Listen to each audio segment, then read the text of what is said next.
Top quality और consistent performance के लिए सिर्फ सिल्वर पंप्स। टॉप क्वालिटी और कंसिस्टेंट परफॉर्मेंस के लिए सिर्फ सिल्वर पंप्स, नाम याद रखना। कोकणातल्या तापमानामध्ये सध्या वाढ होताना पाहायला मिळते। अशातच रत्नागिरी जिल्ह्याचा पाणी टंचाईचा आराखडा जो आहे तो या ठिकाणी रखडलेला पाहायला मिळतो आहे।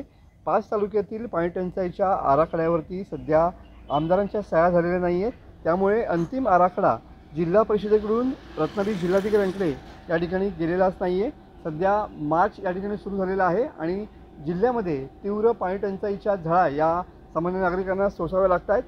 दापोली, खेड, चिपळूण, मंडणगड, संगमेश्वर अशा तालुक्यातल्या पाणी टंचाईच्या आराखड्यावरती सध्या आमदारांनी सह्या केलेल्या नाही आहेत। तापमान वाढीमुळे जिल्ह्यातील पाणी टंचाईच्या पातळीमध्ये या ठिकाणी कमालीची या ठिकाणी घट होताना पाहायला मिळते आहे। अनेक डोंगराळ भागात सध्या टँकरने पाणी पुरवठा करण्याची वेळ या ठिकाणी आलेली पाहायला मिळते।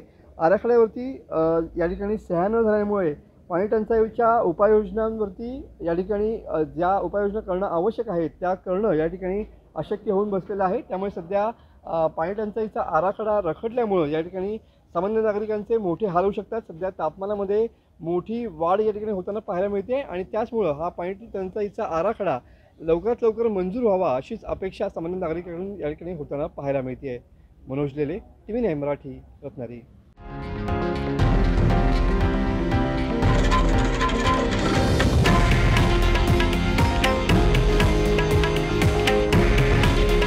हे आहे देशातील नंबर 1 न्यूज नेटवर्क आणि आपण पाहत आहात TV9 मराठी। काळजी तुमची, हित महाराष्ट्राचं।